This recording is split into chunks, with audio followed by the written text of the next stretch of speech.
Պատկերացրեք, կանգնած եք հսկա բուլդոզերի դեմ, որը պատրաստվում է հողին հավասարեցնել ձեր կյանքի գործը և ջարդել ձեր հոգին։ Սա պարզապես հողի կռիվ չէ, սա դաժան պատերազմ է արժանապատվության համար։ Մի կողմում անողոք մեծահարուստն է, իր ծանր տեխնիկայով և փաստաբաններով։ Մյուս կողմում հուսահատ վարպետը, որի աչքի առաջ անխնա փշրվում են հայրական սրբազան խաչքարերը։ Զայրույթը խեղդում է կոկորդը, բռունցքները սեղմվում են մինչև ցավելը, իսկ վրեժի ծարավը դառնում է անկառավարելի։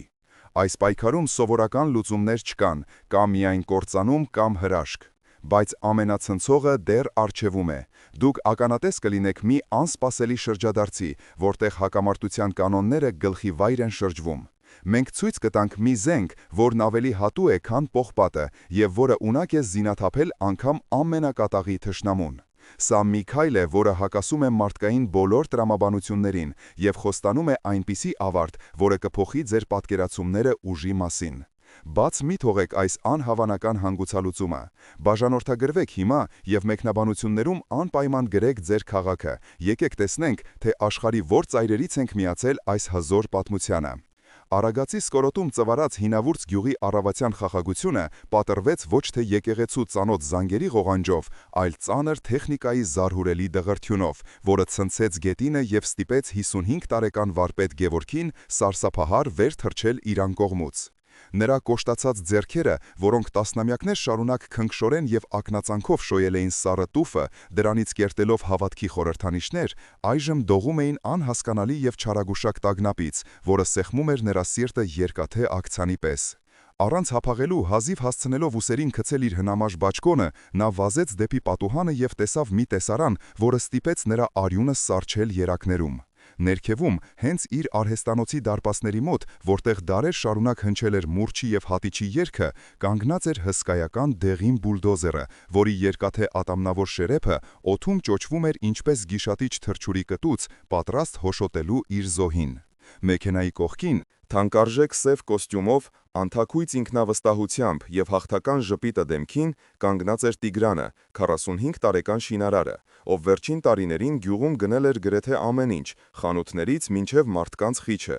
և այժմ աչք էր դրել վերջին սրբության՝ խաչքարագործի հողի վրա։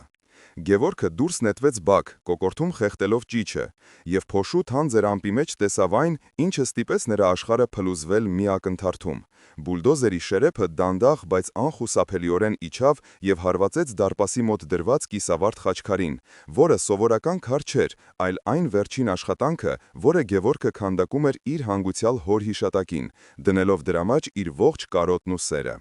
Քարի վերին հատվածը, խաչի աջ թևը, չդիմացավ մետաղի ճնշմանը, ճաքեց սարսափելի ձայնով և պոկմելով ընկավ գետնին, վերածվելով անպետք բեկորների, որոնք ցրվեցին Գևորգի ոտքերի տակ, կարծես նրա սեփական հոգու մասնիկները լինեին։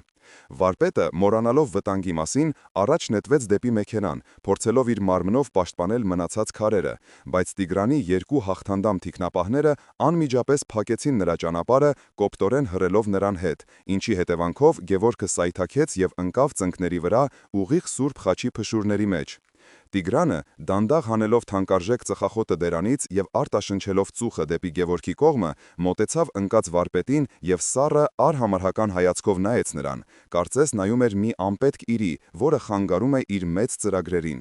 Շրջապատում արդեն սկսել էին հավաքվել գյուղացիները, որոնց մի մասը, երիտասարդները, ովքեր աշխատում էին Տիգրանի շինհրապարակում, քմծիծաղով և անտարբերությամբ էին նայում ծեր վարպետի տառապանքին, իսկ մյուսները, տարեցները և նրանք, ովքեր դեռ հիշում էին ավանդույթները, գլուխները կախել էին ամոթից ու վախից, չհամարձակվելով ձայն հանել հզոր գործարարի դեմ։ Գևորգը, արյունոտ ձեռքերով բռնելով կոտրված քարի բեկորը, բարձրացրեց աչքերը և դողացող ձայնով, որի մեջ միախառնված էին զայրույթն ու ցավը, գոռաց Տիգրանի երեսին, հարցնելով, թե արդյոք նա սրբություն չունի և ինչպես կարող է ձեռք բարձրացնել խաչի վրա, որը դարերով պահել է հայ ժողովրդին։ Տիգրանը ծիծաղեց, կարճ ու չոր ծիծաղով, և մատով ցույց տվեց հորիզոնում երևացող իր կիսակառույց հյուրանոցային համալիրի կմախքը, հայտարարելով, որ ինքը կառուցում է ապագրան, որտեղ տեղ չկա հին, փոշոտ քարերի և անիմաստ զգացմունքների համար, և որ գյուղին պետք են փող ու աշխատատեղեր, ոչ թե Գևորգի արվեստը։ Նա մոտեցավ Գևորգին, կռացավ եւ ցածր ձայնով, որը լսելի էր միայն նրանց երկուսին, ասաց, որ սա միայն սկիզբն է, եւ եթե Գևորգը կամավոր չհանձնի տարածքը մինչեւ երկուշաբթի առավոտ, ապա հաջորդ անգամ մեքենաները կանցնեն ոչ թե քարերի, այլ նրա տան վրայով։ Գևորգը զգաց, թե ինչպես է զայրույթի տաք ալիքը խփում գլխին։ Նա ուզում էր վեր կենալ, վերցնել գետնին ընկած ծանր մուրճը եւ հարվածել այդ անհոգի մարդուն, ջարդել նրա ժպիտը այնպես, ինչպես նա ջարդեց խաչքարը։ Բայց հենց այդ պահին ամբոխի միջից լսվեց ուսուցչուհի Անիի ձայնը, ով վազելով մոտեցավ եւ փորձեց օգնել Գևորգին ոտքի կանգնել։ Անին, ում աչքերում արցունքներ էին կուտակվել, նայեց Տիգրանին եւ համարձակորեն ասաց, որ նա քանդում է ոչ միայն քարերը, այլև գյուղի հոգին եւ որ Աստված տեսնում է ամեն ինչ։ Սակայն Տիգրանը միայն ձեռքը թափտվեց եւ հրամայեց բուլդոզերավարին շարժիչը միացած պահել որպես մշտական սպառնալիք։ Գևորգը հենվելով Անիի ուսին կանգնեց եւ նայեց իր հարևաններին, տեսնելով նրանց աչքերում պառակտման անդունդը։ Ոմանք նայում էին նրան խղճահարությամբ, ոմանք թշնամանքով, եւ այդ պահին նա հասկացավ, որ կռիվը միայն հողի համար չէ, այլ մարդկանց սրտերի։ Նա նայեց կոտրված խաչին, որի վրա դեռ երևում էին Քրիստոսի փշե պսակի նախշերը, եւ զգաց մի սարսափելի երկընտրանք, հնազանդվել ուժին եւ կորցնել ամեն ինչ, թե պայքարել մարդկային մեթոդներով, պատասխանելով բռնությանը բռնությամբ, ինչը կարծես միակ լեզուն էր, որը հասկանում էր Տիգրանը։ Օդում կախված էր ծանր լռություն, որը խախտվում էր միայն բուլդոզերի շարժիչի հռնձյունով։ Եվ այդ աղմուկի մեջ Գևորգի հոգում հնչեց մի հարց, որը ավելի ցավոտ էր, քան ֆիզիկական հարվածը։ Միթե Քրիստոսի սերը, որի մասին ամեն կիրակի քարոզում էր Տեր Հովհաննեսը, կարող է գործել այսպիսի դաժան աշխարհում, որտեղ ուժեղը խժռում է թույլին։ Տիգրանը շրջվեց եւ քայլեց դեպի իր մեքենան, թողնելով Գևորգին կանգրած փլատակների մեջ, իսկ ամբոխը սկսեց ցրվել, տանելով իրենց տաները վախի եւ անորոշության սերմերը։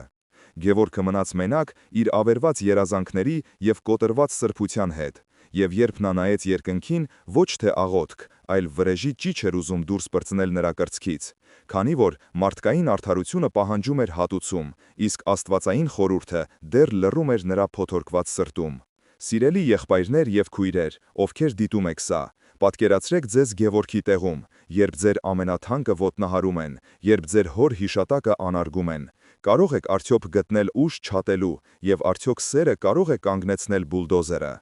Երեկոյան մթնշաղը ծանր վարագույրի պես իջել էր Գևորգի տան վրա, որտեղ օդը հագեցած էր ոչ թե ընթրիքի ախորժելի բույրով, այլ տագնապի ու անորոշության խեղդող թանձրությամբ։ Իսկ սեղանին դրված տոլման վաղուց սառել էր, անձեռնմխելի մնալով ափսեների մեջ, քանի որ ոչ ոքի կոկորդով հաց չէր գնում այն բանից հետո, ինչ տեղի էր ունեցել ցերեկը արեստանոցի դարպասների մոտ։ Գևորգը նստած էր սեղանի գլխին, գլուխը հենած կոշտացած ափերին, եւ նրա հայացքը սևեռված էր սպիտակ սփռոցի վրա անկած մի փոքրիկ հետքի, որը նրան հիշեցնում էր այն փոշին ու ցավը, որ պատել էին իր հոգին։ Մինչդեռ սենյակի մյուս անկյունում նյարդային քայլերով անցուդարձ էր անում նրա կրտսեր եղբայրը, Լևոնը, որի դեմքը կարմրել էր զսպված կատաղությունից, իսկ ճակատի երակները լարվել էին այնպես, ասես պատրաստ էին պայթել ցանկացած վայրկյան։ Լևոնը, ով միշտ աչքի էր ընկել իր գործնական մտածելակերպով եւ տաքարյուն բնավորությամբ, հանկարծ կանգ առավ եղբոր դիմաց, ձեռքը ուժգին հարվածեց սեղանին,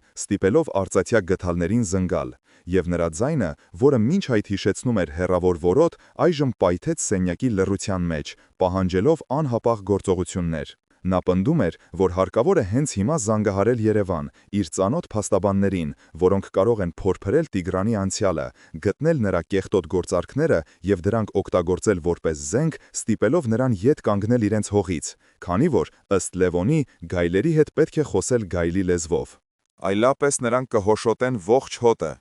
Գևորգը դանդաղ բարձրացրեց հոգնած աչքերը եւ նայեց եղբորը, ապա հայացքը տեղափոխեց պատից կախված փայտե խաչին, որը քանդակել էր տարիներ առաջ, եւ զգաց, թե ինչպես է սիրտը երկատվում երկու իրականության միջև։ Մեկը պահանջում էր վրեժ եւ պաշտպանություն ամեն գնով, իսկ մյուսը, այն ինչը նա սովորել էր եկեղեցու խորանի առջև, հորդորում էր խաղաղություն։ Նա դողացող ձեռքով վերցրեց սեղանի անկյունում դրված հնամաշ աստվածաշունչը, որի էջերը դեղնել էին ժամանակից ու բազում ընթերցումներից, եւ փորձեց գտնել այն տողերը, որոնք Տեր Հովհաննեսը կարդացել էր կիրակի օրը, հուսալով, որ Աստծո խոսքը կկարողանա հանդարտեցնել Լևոնի փոթորկվող հոգին եւ լույս սփռել նրանց խավարած մտքերին։ Սակայն, երբ Գևորգը սկսեց ցածրաձայն, բայց հաստատուն կարդալ լեռան քարոզից հատվածներ, թշնամիներին սիրելու եւ չարին բարով հաղթելու մասին, սենյակում տիրող լարվածությունը ոչ թե թուլացավ, այլ վերածվեց իսկական հրդեհի, որը սպառնում էր այրել եղբայրական կապերը։ Լևոնը, լսելով Քրիստոսի խոսքերը, դեմքը ծամացրեց անթաքույց զայրույթից եւ խլեց գիրքը Գևորգի ձեռքից, գրեթե պատրելով էջերից մեկը, ու գոռաց, որ այդ խոսքերը գրվել են ուրիշ ժամանակների համար, եւ որ եթե նրանք հիմա սկսեն սիրել Տիգրանին, ապա վահը նա կքանդի ոչ միայն արհեստանոցը, այլև նրանց տունը եւ նրանց երեխաները կմնան փողոցում։ Մարիամը, Գևորգի կինը, ով մինչ այդ լուռ կանգնած էր խոհանոցի դռան մոտ, ձեռքերը սեղմած կրծքին, վախեցած մոտեցավ նրանց, փորձելով հանդարտեցնել իրավիճակը, բայց նրա ձայնը խեղդվում էր արցունքների մեջ, երբ նա խնդրեց Լևոնին չմեղանչել Սուրբ գրքի դեմ։ Լևոնը, սակայն, անդրդվելի էր, նա սկսեց քայլել սենյակում, ձեռքերը թափահարելով եւ նկարագրելով իր պլանը, որը ներառում էր ոչ միայն փաստաբաններին, այլև գիշերային այցելություն Տիգրանի շինհրապարակ, տեխնիկան վնասելու նպատակով, ինչը ըստ նրա միակ լեզուն էր, որ հասկանում էր այդ մեծահարուստը։ Գևորգը ոտքի կանգնեց իր ամբողջ հասակով մեկ, եւ նրա դեմքին հայտնվեց մի խստություն, որը հիշեցնում էր հին նահապետներին։ Նա հայտարարեց, որ իր տանից դուրս չի գա ոչ մի չարիք, եւ որ նրանք չեն դառնա հանցագործներ հանուն արդարության, քանի որ Աստծո արդարությունը վեր է մարդկային վրեժխնդրությունից։ Այս խոսքերը վերջնականապես պայթեցրին Լևոնի համբերությունը։ Նա մեղադրեց եղբորը թուլամորթության եւ վախկոտության մեջ, ասելով, որ Գևորգը թաքնվում է ավետարանի հետևում, որպեսի չպայքարի, եւ որ ինքը Լևոնը չի պատրաստվում ձեռքերը ծալած նստել ու սպասել, թե երբ են բուլդոզերները հողին հավասարեցնելու իրենց պապերի ժառանգությունը։ Վեճը հասավ իր գագաթնակետին, երբ դրսից լսվեց շան հաչոցը, եւ պատուհանի տակ երևացին մեքենայի լույսերը, ինչը ստիպեց բոլորին մի պահ քարանալ, մտածելով, որ Տիգրանն է եկել, բայց պարզվեց, որ դա Լևոնի կանչած մարդիկ էին, տղաներ քաղաքից, որոնք եկել էին խորհրդակցելու։ Գևորգը, հասկանալով, որ եղբայրն արդեն գործի է անցել իր մեջքի հետևում, զգաց մի սուր ցավ սրտի շրջանում, որն ավելի ուժեղ էր, քան խաչքարի կոտրվելու ցավը, քանի որ հիմա կոտրվում էր իր ընտանիքի միասնությունը։ Նա մոտեցավ դրանը եւ փակեց այն իր մարմնով, արգելելով Լևոնին դուրս գալ, եւ նայելով եղբոր աչքերի մեջ ասաց, որ եթե նա հիմա դուրս գա այդ դռնից եւ բռնի բռնության ճանապարհը, ապա նա կուրանա ոչ թե Տիգրանին, այլ Քրիստոսին, ով խաչի վրա ներեց իրեն խաչողներին։ Լևոնը մի պահ տատանվեց, նրա շնչառությունը ծանր էր, հայացքը մոլորված, բայց դրսից լսվող ազդանշանը կարծես սթափեցրեց նրան։ Նա կոպտորեն հրեց Գևորգին, բացեց դուռը եւ դուրս նետվեց գիշերային խավարի մեջ, թողնելով ետևում բաց դուռը, որտեղից ներս խուժեց սառը քամին, մարելով Սևանին դրված մոմի լույսը եւ թողնելով Գևորգին ու Մարիամին կիսախավարի մեջ, միայնակ իրենց աղոթքների ու վախերի հետ։ Լուսաբացը դեռ նոր էր բացվում Արագածի ձյունապատ գագաթին, երբ Գևորգը, աչքերը չփակած եւ հոգին տանջող մղձավանջներից հոգնած, որոշում կայացրեց անել մի քայլ, որը հակասում էր իր տոհմի հպարտությանը, բայց թվում էր միակ փրկողակը ընտանիքը կործանումից փրկելու համար։ Նա մոտեցավ արհեստանոցի ամենահեռավոր անկյունին, որտեղ պահում էր իր ամենանուրբ աշխատանքներից մեկը, մի փոքրիկ, բայց զարմանալիորեն մանրակրկիտ քանդակված խաչքար, որը պատրաստված էր հազվագյուտ նարնջագույն տուֆից եւ որի վրա ամեն մի նախշ ասես շնչում էր կենդանի հավատքով։ Գևորգը դողացող մատներով վերցրեց քարը, զգուշորեն փաթաթեց այն մաքուր սպիտակ կտորի մեջ, ինչպես մայրը կփաթաթեր նորացին մանկանը, եւ դուրս եկավ տնից, թողնելով քնած կնոջը եւ դեռևս չվերադարձած եղբոր դատարկ անկողինը, ուղղություն վերցնելով դեպի գյուղի կենտրոնում վեր խոյացող ապակեպատ գրասենյակը, որը Տիգրանը կառուցել էր որպես իր իշխանության խորհրդանիշ։ Նրա սիրտը բաբախում էր ոչ թե վախից, այլ մի տեսակ սրբազան միամտությունից, քանի որ նա հավատում էր, թե եթե կատարի Քրիստոսի պատվիրանը եւ բարիքով պատասխանի չարիքին, ապա Տիգրանի քարացած սիրտը կհալվի եւ այդ փոքրիկ քարը կդառնա հաշտության կամուրջ երկու աշխարհների միջև։ Տիգրանի գրասենյակի ընդունարանում տիրում էր սառը օտարոտի մթնոլորտ, որտեղ օթորակիչի ցածր ձայնը եւ թանկարժեք օծանելիքի հոտը խեղդում էին Գևորգի, քարի փոշու եւ քրտինքի բնական բույրը, իսկ երիտասարդ քարտուհարուհին արհամարական հայացքով զննում էր վարպետի հնամաշ կոշիկներն ու կոշտացած ձեռքերը։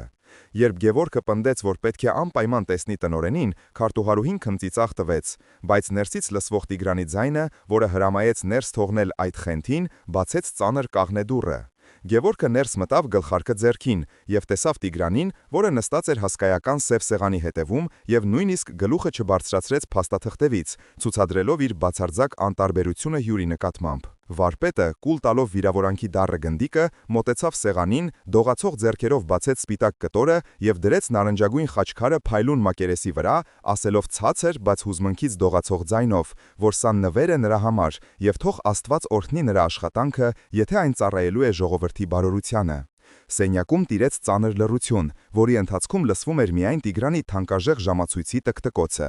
Եվ այդ պահին Գևորգին թվաց, թե հրաշքը կատարվելու է, քանի որ շինարարը դադարեցրեց գրելը եւ հայացքը հառեց փոքրիկ քարակերտ հրաշքին։ Տիգրանը դանդաղ վերցրեց խաչքարը, պտտեց այն մատների մեջ, զննելով նուրբ զարդանախշերը, եւ նրա դեմքին հայտնվեց մի անորոշ արտահայտություն, որը Գևորգը շփոթեց հիացմունքի հետ, ինչը ստիպեց վարպետի հոգում հույսի թույլ կայծ վառվել։ Սակայն հաջորդ վայրկյանին Տիգրանի դեմքը փոխվեց, վերածվելով սառը դիմակի, նա նայեց ուղիղ Գևորգի աչքերի մեջ եւ հեգնական ժպիտով հարցրեց, թե արդյոք վարպետը կարծում է, որ այս քարի կտորով կարող է գնել իր խիղճը կամ փոխել բիզնես պլանները։ Առանց սպասելու պատասխանի, Տիգրանը կտրուկ շարժումով նետեց խաչքարը դեպի սեղանի կողքին դրված մետաղյա աղբամանը եւ լսվեց մի սահմռկեցուցիչ ձայն, քարի եւ մետաղի բախման ձայնը, որը հնչեց ինչպես Գևորգի սրտի կոտրվելու ձայնը։ Տիգրանը ոտքի կանգնեց, հենվեց սեղանին եւ դեմքը մոտեցնելով քարացած վարպետին, սառը եւ դաժան ձայնով ասաց, որ իրեն պետք չեն Գևորգի քարելը, իրեն պետք չեն նրա օրհնությունները կամ Աստվածը, այլ իրեն պետք է միայն ու միայն այն հողը, որի վրա կանգնած է արհեստանոցը եւ որը նա ստանալու է ամեն գնով։ Գևորգը կանգնած էր անշարժ, նրա հայացքը գամված էր աղբամանին, որտեղ թղթի մնացորդների եւ ծխախոտի մոխրի մեջ ընկած էր իր սրբությունը, այն սիրո նշանը, որով նա փորձել էր հաղթել թշնամուն։ Նա զգաց մի անասելի նվաստացում, որը այրում էր նրա ներսը կրակի պես եւ հասկացավ, որ իր միամիտ բարությունը ոչ միայն չօգնեց, այլև դարձավ ծաղրի առարկա, թույլ տալով թշնամուն ավելի ուժեղ հարվածել իր արժանապատվությանը։ Առանց մի բառ ասելու, Գևորգը շրջվեց եւ դուրս եկավ սենյակից, ոտքերը հազիվ քաշ տալով, իսկ մեջքի հետևում լսվում էր Տիգրանի հրամանը քարտուղարուհուն, կանչել անվտանգության պետին եւ սկսել տարածքի մաքրման նախապատրաստումը։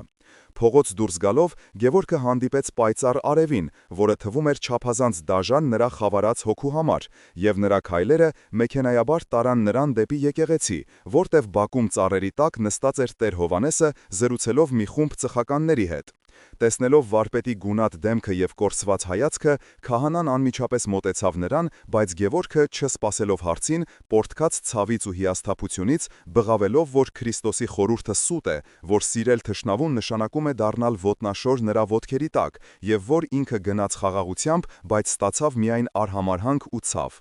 Տեր Հովհաննեսը բռնեց Գևորգի դողացող ուսերից եւ նայելով նրա աչքերի մեջ, խիստ, բայց իմաստուն ձայնով ասաց, որ Գևորգը սխալ է հասկացել սիրո էությունը։ Սերը թուլություն չէ եւ ոչ էլ նվերներ տալը։ Սերը հոգևոր պատերազմ է, որտեղ հաղթանակը գալիս է ոչ թե մեկ օրում, այլ համբերության եւ զոհաբերության միջոցով։ Սակայն Գևորգը, ազատվելով քահանայի ձեռքերից, հետ քայլեց, գլուխը տարուբերելով, քանի որ նրա հոգում արդեն արթնանում էր մի նոր, ավելի սարսափելի կասկած։ Միգուցե Լևոնը ճիշտ էր, եւ այս աշխարհում միայն ուժն է, որ հաշվի է առնվում։ Գևորգի վերադարձը դեպի տուն նման էր մղցավանջային երազի, որտեղ ծանոթ փողոցները, որոնցով նա քայլել էր ողջ կյանքում, հանկարծ դարձել էին օտար ու թշնամական, իսկ հարևանների հայացքները, որոնք նախկինում լի էին հարգանքով, այժմ խուսափում էին նրանից կամ լցված էին քողարկված արհամարհանքով։ Գյուրի կենտրոնական հրապարակում փակցված թարմ թերթի ցուցատախտակի մոտ հավաքված բազմությունը եռում էր ինչպես մեղվի փեթակ, եւ երբ մարդիկ նկատեցին մոտեցող վարպետին, լռությունը տարածվեց ալիքի նման, թողնելով միայն քամու ձայնը, որը թափահարում էր թերթի էջը։ Գևորգը, զգալով մեջքին ուղված հազարավոր անտեսանելի ասեղների ծակոցները, մոտեցավ ցուցատախտակին եւ սառեց, տեսնելով առաջին էջի վերնագիրը, որը գոռում էր սև ու խոշոր տառերով. Խաչքարագործի կեղծ բարապաշտությունը, ինչպես է տեղացի վարպետը փորձում կաշառել ներդրողին հին քարերով։ Հոդվածում, որը ակնհայտորեն պատվիրված էր Տիգրանի կողմից, Գևորգի անկեղծ նվերը ներկայացված էր որպես խղճուկ փորձ շորթելու գումար եւ խոչընդոտելու գյուղի զարգացմանը, իսկ նրա ընտանիքը որակված էր որպես հետամնաց խմբավորում, որը ատում է առաջընթացը եւ ցանկանում է գյուղը պահել աղքատության ճահճում։ Վարպետի աչքերը մթագնեցին, նրա շնչառությունը դարձավ անկանոն, քանի որ նա հասկացավ, որ իր սիրո քայլը ոչ միայն մերժվել է, այլև այլանդակվել ու օգտագործվել է իր դեմ որպես մահացու զենք, ոչնչացնելով իր տոհմի դարավոր պատիվը մի քանի րոպեում։ Մինչ Գևորգը կանգնած էր քարացած, չկարողանալով պոկել հայացքը այդ զրպարչական տողերից, շուկայի կողմից լսվեց կանացի լացի ձայն, եւ նա տեսավ իր կնոջը, Մարիամին, ով վազում էր դեպի տուն, դատարկ զամբյուղը սեղմած կրծքին։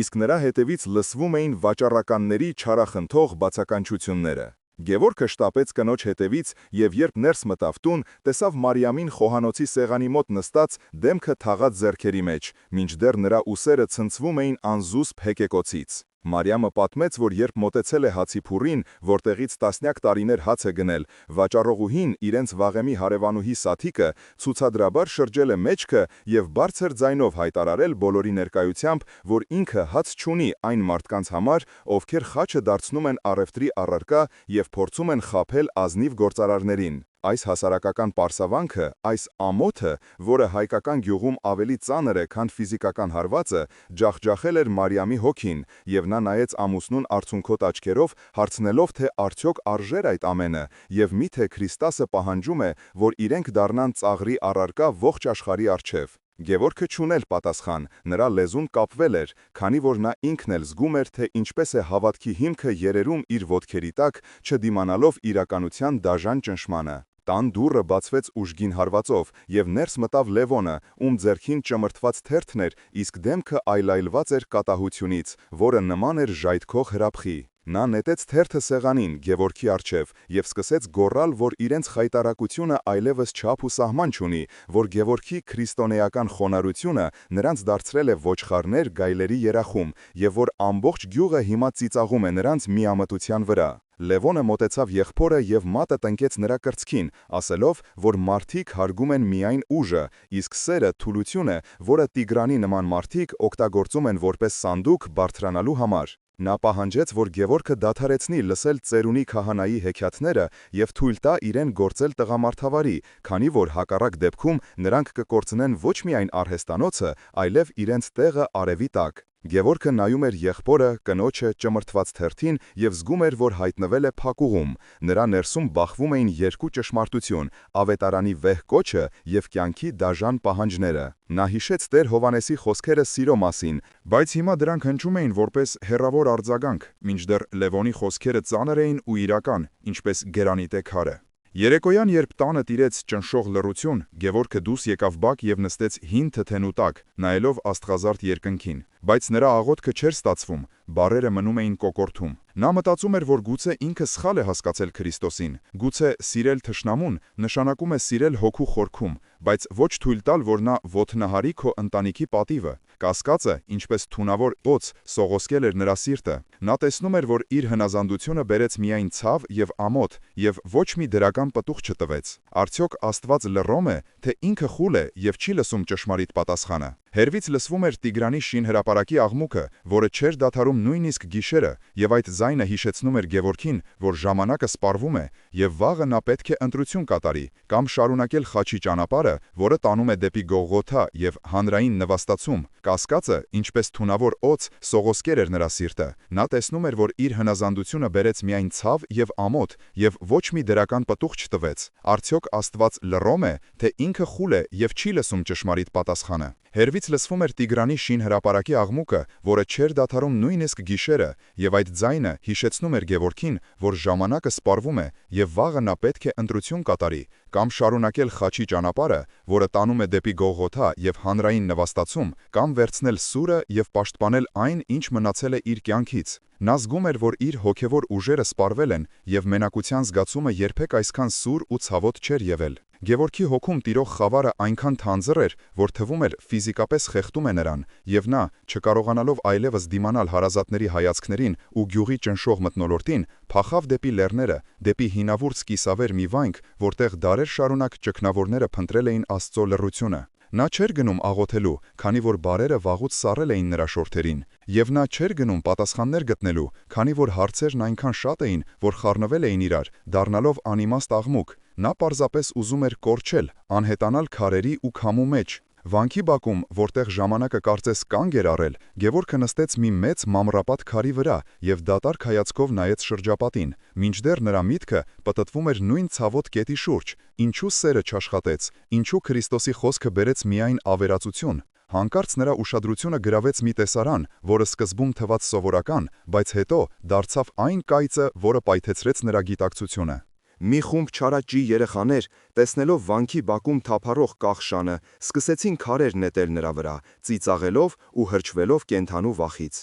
Հենց այդ պահին խցերից մեկից դուրս եկավ մի ալեհեր վանական, կորացած մեջքով եւ մաշված սքեմով, ով, տեսնելով տեղի ունեցողը, չբղավեց երեխաների վրա, չանիծեց նրանց եւ չփորձեց բռնել, այլ հանդարտ քայլերով մոտեցավ այն տեղին, որտեղ ընկել էին երեխաների նետած քարերը։ Երեխաները տեսնելով ծերունուն լռեցին եւ փախան, իսկ վանականը կռացավ, վերցրեց ամենամեծ քարը, որը քիչ էր մնում դիպչեր շանը, եւ երկար նայեց դրան, կարծես զննելով ոչ թե քարը, այլ դրա մեջ ամփոփված չարությունը։ Գևորգը սպասում էր, որ վանականը դեն կնետի քարը կամ գուցե կնետի երեխաների հետևից, բայց ծերունին արեց մի բան, որը ցնցեց վարպետին մինչև հոգու խորքը։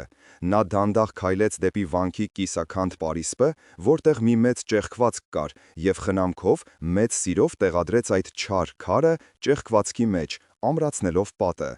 Հետո նա վերադարձավ, վերցրեց մյուս քարերը եւ նույն կերպ շարեց դրանք, վերականգնելով այն, ինչը քանդվել էր ժամանակի ընթացքում, եւ յուրաքանչյուր քար, որը նախատեսված էր ցավ պատճառելու համար, դարձավ պաշտպանության մի մասնիկ։ Այդ պահին Գևորգի գլխում ասես կայծակ խփեց, եւ ամեն ինչ պարզ դարձավ մի ակնթարթում։ Նա հասկացավ, որ սիրել թշնամուն չի նշանակում թույլ տալ նրան քեզ ծեծել, չի նշանակում ընդունել նվաստացումը կամ պասիվ կերպով հանդուրժել չարիքը։ Սիրել նշանակում է վերցնել թշնամու նետած քարը, նրա ատելությունը, նրա հարվածը եւ օգտագործել այդ էներգիան ոչ թե պատասխան հարվածի, այլ կառուցելու համար։ Դա նշանակում է չարիքի կործանարար ուժը վերածել արարչագործության նյութի։ Գևորգը հասկացավ, որ Տիգրանի հարձակումները, նրա զրպարտությունը, գյուղացիների ծաղրանքը, այդ բոլորը քարեր են, որոնք նետվել են իր վրա, եւ ինքը մինչև հիմա փորձում էր կամ խուսափել դրանցից, կամ խնդրել, որ չնետեն, մինչդեռ Քրիստոսը սովորեցնում էր վերցնել այդ քարերը եւ դնել սեփական տաճարի հիմքում։ Նա տեսավ, որ ինքը սխալվել էր, կարծելով, թե սերը զգացմունք է կամ նվեր, սերը ճարտարապետություն է, սերը ինժեներական լուծում է, որտեղ ճնշումը դառնում է հենարան։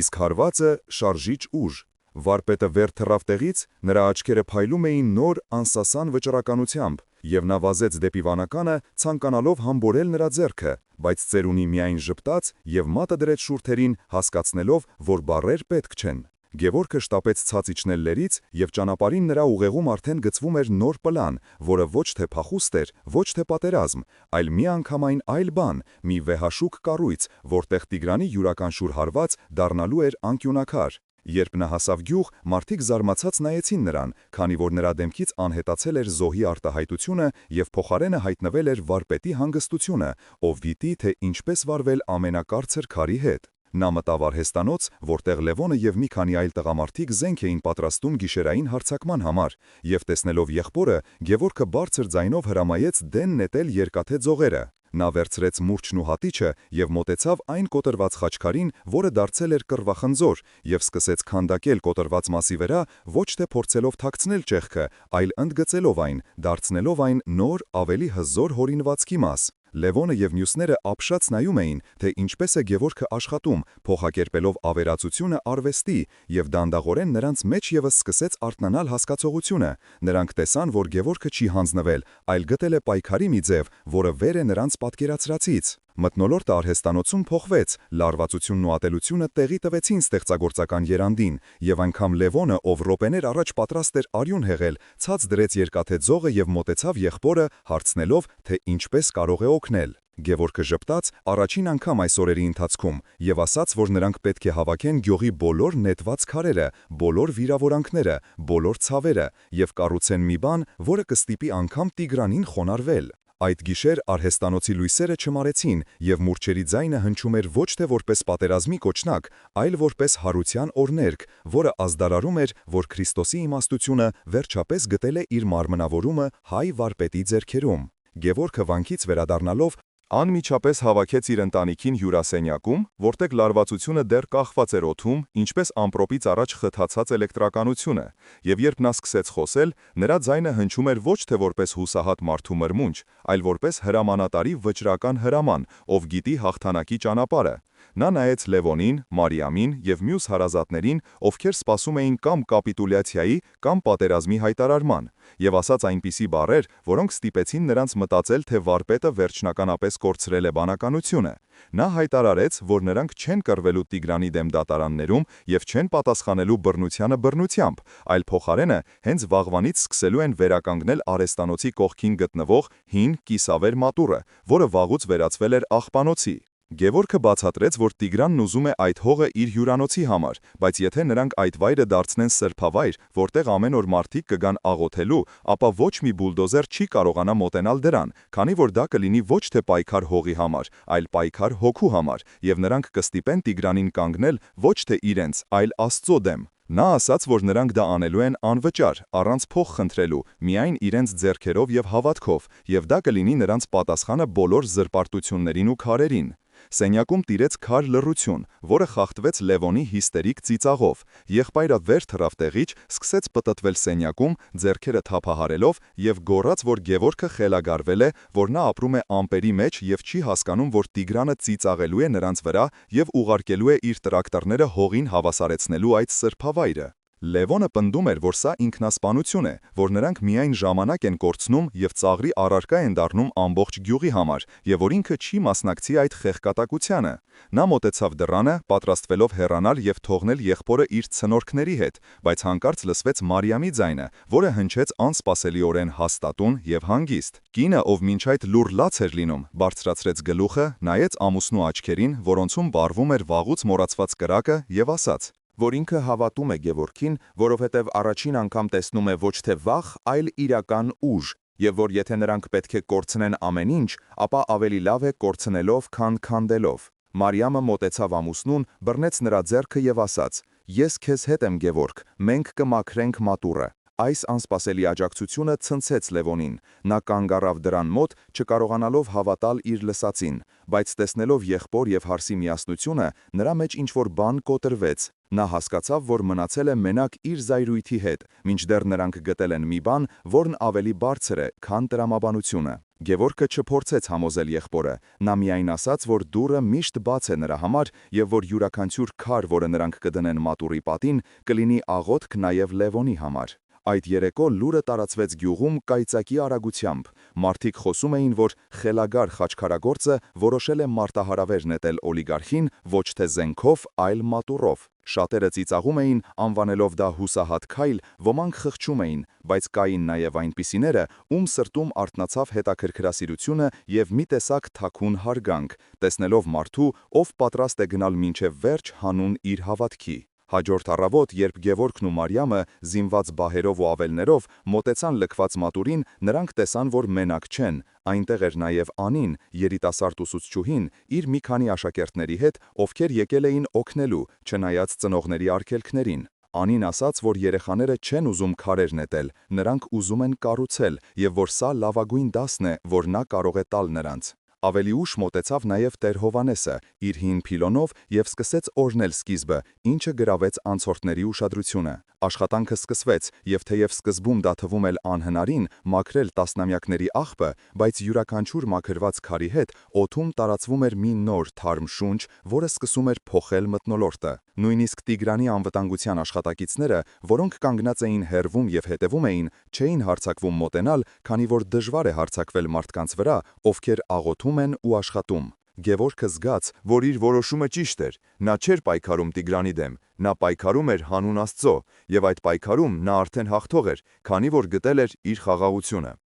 Արևը դեռ չէր հասցրել բարձրանալ լեռների հետևից, երբ Գևորգի արհեստանոցի եւ Տիգրանի շինհրապարակի միջև ընկած տարածքը վերածվեց մի յուրօրինակ մարտադաշտի, որտեղ բախվում էին ոչ թե սուրն ու վահանը, այլ հավատքն ու ամբարտավանությունը։ Գևորգը, Մարիամը, Լևոնը եւ նրանց միացած մի խումբ գյուղացիներ, զինված միայն բահերով, դույլերով եւ հին քարերով, սկսել էին մաքրել մատուռի տարածքը եւ դնել առաջին շարքերը, մինչդեռ նրանցից ընդամենը մի քանի մետր հեռավորության վրա կանգնած էին Տիգրանի հսկայական սև ջիպերը, որոնցից որոտում էր ագրեսիվ, նյարդայնացնող երաժշտություն, խլացնելով աղոթքի եւ աշխատանքի ձայները։ Տիգրանի մարդիկ թեև չէին համարձակվում ֆիզիկապես հարձակվել, բայց սկսել էին հոգեբանական տեռորը, նրանք ծխում էին եւ ծխախոտի մնացորդները նետում հենց մաքրված տարածքի վրա, բարձր ծիծաղում էին մատնացույց անելով աշխատողներին եւ ամենավիրավորական բառերով հայհոյում էին, փորձելով հունից հանել Գևորգին ու նրա կողմնակիցներին։ Սակայն յուրաքանչյուր հայհոյանքին, յուրաքանչյուր նետված աղբին Գևորգը պատասխանում էր լուռ համառությամբ, վերցնելով եւս մեկ քար եւ դնելով այն պատի մեջ, եւ նրա օրինակը վարակում էր մյուսներին, ովքեր սկսում էին հասկանալ, որ իրենց լռությունը ավելի բարձր է հնչում, քան թշնամու գոռոցը։ Կեսօրին իրավիճակը սրվեց, երբ շին հրապարակ մտավ ինքը Տիգրանը, եւ տեսնելով, որ իր մեթոդները չեն աշխատում, հրամայեց բուլդոզերին մոտենալ մատուռի հիմքերին, իբրև թե հողը հարթեցնելու համար, բայց իրականում վախեցնելու նպատակով։ Հսկայական մեքենան շարժվեց առաջ, արձակելով սև ծուխ եւ սաստափելի դղրդյուն, եւ թվում էր, թե հիմա կճզմի մարդկանց, ովքեր կանգնած էին նրա ճանապարհին։ Լևոնը, տեսնելով մոտեցող վտանգը, բնազդաբար վերցրեց քարը, պատրաստ նետելու վարորդի վրա, բայց Գևորգը բռնեց նրա ձեռքը եւ հանգիստ, բայց հրամայական ձայնով ասաց. «Ոչ, Լևոն, մենք չենք քանդում, մենք կառուցում ենք»։ Ապա վարպետը դուրս եկավ առաջ, կանգնեց ուղիղ բուլդոզերի դիմաց եւ սկսեց շարունակել իր գործը, մաքրելով հողը։ Կարծես մեքենան գոյություն չուներ, եւ նրա հայացքում այնքան խաղաղություն ու վստահություն կար, որ վարորդը, շփոթված այդ անսպասելի արձագանքից, կանգնեցրեց մեքենան ընդամենը մի քանի սանտիմետր հեռավորության վրա։ Այս տեսարանը տեսնելով, մյուս գյուղացիները, ովքեր մինչ այդ վախեցած հետևում էին հեռվից, սկսեցին մոտենալ եւ կանգնել Գևորգի կողքին, կազմելով կենթանի պատ, որը պաշտպանում էր սրբավայրը։ Եվ այդ պահին Տիգրանը հասկացավ, որ իր ուժը անզոր է մարդկանց միասնության դեմ։ Երեկոյան կողմ, երբ արևը մայր էր մտնում, ներկելով երկինքը կարմիր ու ոսկեգույն երանգներով, մատուռի պատերը արդեն բարձրացել էին մի քանի շարքով, եւ տարածքը, որը առավոտյան աղբանոց էր հիշեցնում, այժմ սկսել էր ստանալ սրբավայրի տեսք։ Մարդիկ, հոգնած բայց երջանիկ, նստել էին քարերի վրա եւ կիսում էին իրենց բերած համեստ սնունդը, հացը, պանիրը եւ ջուրը, եւ այդ պարզ ընթրիքը նրանց թվում էր ավելի համեղ, քան ամենաճոխ խնջույքը։ Նույնիսկ Լևոնը, ով սկզբում թերահավատ էր, այժմ ոգևորված պատմում էր, թե ինչպես պետք է շարունակեն աշխատանքը հաջորդ օրը, եւ նրա աչքերում վառվում էր նոր կրակ, ոչ թե ատելության, այլ ստեղծագործելու կրակը։ Հանկարծ մոտեցավ մի տարեց կին, Տիգրանի մորաքույրը, ով բերել էր մի մեծ կուշ սարեթան եւ ամաչխած դրեց այն Գևորգի առջև, ասելով, որ իր տղան սխալ է, բայց ինքը չի կարող դեմ գնալ Աստծուն։ Այս փոքրիկ ժեստը դարձավ առաջին ճեղքը թշնամու ճամբարում, եւ Գևորգը հասկացավ, որ Քրիստոսի խորհուրդը սիրել թշնամուն սկսում է տալ իր պտուղները, քանդելով ատելության պատերը ոչ թե ուժով, այլ բարությամբ եւ համբերությամբ։ Գիշերը, երբ բոլովը ցրվեցին տներով, Գևորգը մնաց մենակ կիսակառույց մատուռի մոտ, հսկելու տարածքը, եւ նրա հոգում տիրում էր անասելի խաղաղություն, որը նա երբեք չէր զգացել նախկինում։ Նա նայեց դիմացի բլրին, որտեղ վառվում էին Տիգրանի առանձնատան լույսերը, եւ առաջին անգամ իր սրտում չզգաց ոչ մի դառնություն, այլ միայն խճահարություն այդ մարդու հանդեպ, ով ունենալով ամեն ինչ, իրականում չուներ ոչինչ։ Նա հասկացավ, որ իրենք արդեն հաղթել են, որովհետև իրենք գտել են մի բան, որը ոչ ոք չի կարող խլել՝ միասնություն եւ հավատք։ Իսկ Տիգրանը մնացել է մենակ իր փողերի ու վախերի հետ։ Հեռվից լսվեց շան հաչոց, եւ Գևորգը տեսավ, որ շին հրապարակի պահակներից մեկը, երիտասարդ մի տղա, գաղտագողի մոտենում է մատուռին, ձեռքին ինչ-որ բան պահած։ Գևորգը լարվեց, բայց տղան, տեսնելով վարպետին, կանգ առավ, գետնին դրեց մի տոպրակ եւ արագ հեռացավ։ Երբ Գևորգը մոտեցավ եւ բացեց տոպրակը, տեսավ, որ այնտեղ մեխեր են եւ մի քանի գործիք, նվեր թշնամու ճամբարից։ Եվ այդ պահին նա ժպտաց, հասկանալով, որ սերը իսկապես ամենազոր է եւ կարող է գտնել ճանապարհ անգամ ամենափակ սրտերում։ Կեսօրվա արևը դաժանորեն այրում էր շին հրապարակը, երբ հորիզոնում հայտնվեց Տիգրանի սև մեքենան, որը սրընթաց արագությամբ, փոշու հսկայական ամպ բարձրացնելով, մխրճվեց ուղիղ դեպի կիսակառույց մատուռի տարածքը, եւ այդ պահին օդում կախվեց մի սարսափելի լռություն, որն ավելի ծանր էր, քան շարժիչի աղմուկը։ Շինարարը, կորցրած իր սառնասրտությունը եւ գործարարի դիմակը, դուրս նետվեց մեքենայից, դեմքը այլայլված կատաղահությունից եւ սկսեց գոռալ իր աշխատակիցների վրա, թե ինչու է մատուռը դեռ կանգուն, ինչու նրանք չեն կատարել իր հրամանը եւ չեն հավասարեցրել այդ անպետք քարերը հողին։ Գևորգի կողքին կանգնած Լևոնը, տեսնելով մոտեցող վտանգը, բնազդաբար սեղմեց բահի պոչը, պատրաստվելով ֆիզիկական բախման, իսկ գյուղացիները վախեցած հետ քաշվեցին, սպասելով անխուսափելի աղետին։ Սակայն Գևորգը մնաց անշարժ, նրա հայացքում չկար ոչ վախ, ոչ էլ ատելություն, այլ միայն մի խորը, անասելի տխրություն եւ խաղաղություն։ Տիգրանը, տեսնելով վարպետի հանգստությունը, էլ ավելի կատաղեց եւ արագ քայլերով մոտեցավ նրան, պատրաստվելով հարվածել կամ հրել, բայց երբ նրանց միջև մնացել էր ընդամենը մի քանի քայլ, Գևորգը դանդաղ բարձրացրեց ձեռքը, որի մեջ պահում էր մի փոքրիկ, հասարակ, բայց մեծ սիրով մշակված քարե ցուցանակ։ Գևորգը նայեց ուղիղ Տիգրանի մոլեգնած աչքերի մեջ եւ ասաց ցածր, բայց հստակ ձայնով, որը լսելի էր բոլորին. «Տիգրան, դու կարող ես քանդել այս մատուռը, դու կարող ես խլել մեր հողը, բայց մինչև այդ կանես, կարդա այս գրությունը, որովհետև մենք այս մատուռը կառուցում ենք ոչ թե մեր, այլ քո ծնողների, Վահանի եւ Անահիտի հիշատակին»։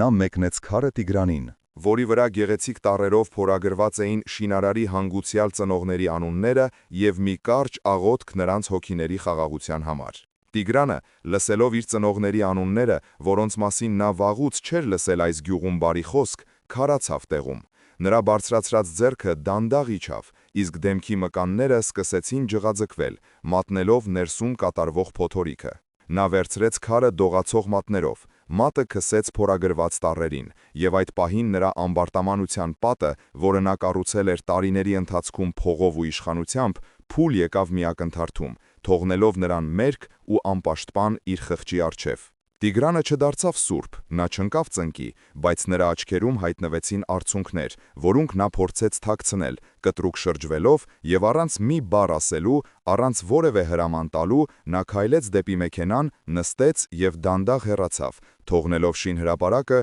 եւ մատուռը անձեռնմխելի։ Անցել էր մի քանի ամիս, եւ Աշունը իր ոսկեգույն թիկնոցներ գցել գյուղի վրա, երբ նախկին աղբանոցի տեղում արդեն կանգնած էր գեղեցիկ տուֆակերտ մատուռը, որի փոքրիկ զանգի հողանջը ամեն առավոտ արթնացնում էր բնակիչներին, հիշեցնելով նրանց հրաշքի մասին։ Գևորգի արհեստանոցը երում էր կյանքով, պատվերները գալիս էին ոչ միայն հարևան գյուղերից, այլև մայրաքաղաքից, քանի որ մարդիկ ցանկանում էին ունենալ խաչքար այն վարպետից, ով կարողացել էր քարով հաղթել երկաթին։ Սակայն ամենակարևոր փոփոխությունը տեղի էր ունեցել ոչ թե շենքերի, այլ մարդկանց հոգիներում։ Արհեստանոցի ներսում, փոշու եւ աղմուկի մեջ Գևորգի կողքին լուր աշխատում էր Լևոնը, ով այլևս չէր խոսում վրեժի կամ կռվի մասին։ Եղբայրների միջև եղած լռությունը այլևս ծանր չէր, այն լի էր փոխադարձ հարգանքով եւ ներողամտությամբ, եւ երբեմն, երբ նրանց հայացքները հանդիպում էին, Լևոնը թեթևակի ժպտում էր, ընդունելով, որ եղբոր ընտրած ճանապարհը, սիրո եւ համբերության ճանապարհը, եղել է միակ ճշմարիտը։ Մարիամը եւ Անին հաճախ էին գալիս մատուռ, խնամելու ծաղիկները, եւ նույնիսկ Տիգրանի անվտանգության աշխատակիցները, ովքեր նախկինում հայհոյում էին, հիմա անցնելիս խաչակնքում էին, հարգանքի տուրք մատուցելով այն ուժին, որը նրանք տեսել էին Գևորգի աչքերում։ Գյուղը փոխվել էր անճանաչելիորեն։ Մարդիկ, ովքեր տարիներով չէին խոսում իրար հետ քաղաքական կամ կենցաղային վեճերի պատճառով, սկսել էին հավաքվել մատուռի բակում, զրուցել եւ հաշտվել, քանի որ Գևորգի օրինակը ցույց էր տվել, որ ցանկացած պատ, որքան էլ բարձր լինի, կարելի է քանդել սիրո մեկ քարով։ Տիգրանը այլևս չէր երևում գյուղում, լուրեր էին պտտվում, որ նա փոխել է հյուրանոցի նախագիծը, դարձնելով այն ավելի համահունչ գյուղի միջավայրին, եւ որ նա գաղտնի գումար է փոխանցել եկեղեցու վերանորոգման համար։ Բայց Գևորգը երբեք չէր խոսում այդ մասին, թողնելով, որ Աստված դատի յուրաքանչյուրի սիրտը։ Կիրակի օրը, երբ Տեր Հովհաննեսը մատուցում էր Սուրբ Պատարագը նորակառույց մատուռի բակում, նա նայեց հավաքված բազմությանը՝ Գևորգին, Լևոնին, երեխաներին, նախկին թշնամիներին, եւ նրա աչքերը լցվեցին արցունքներով, քանի որ նա տեսավ կենդանի ավետարանը, գրված ոչ թե թանաքով, այլ մարդկային կյանքերով։ Սիրելի հայ քրիստոնյաներ, Գևորգի պատմությունը ավարտվեց, բայց ձեր պատմությունը դեռ նոր է սկսվում, եւ գուցե հենց հիմա ձեր կյանքում կա մի Տիգրան, ով սպառնում է ձեր խաղաղությանը, կամ մի Լևոն, ով դրդում է ձեզ պատասխանել չարին չարով։ Հիշեք, որ Քրիստոսի խորհուրդը «սիրեք միմյանց» դա պարզապես գեղեցիկ խոսք չէ, դա ամենահզոր զենքն է, որը երբևէ տրվել է մարդկությանը, զենք, որը չի սպանում թշնամուն, այլ սպանում է թշնամանքը, ծնելով եղբորը։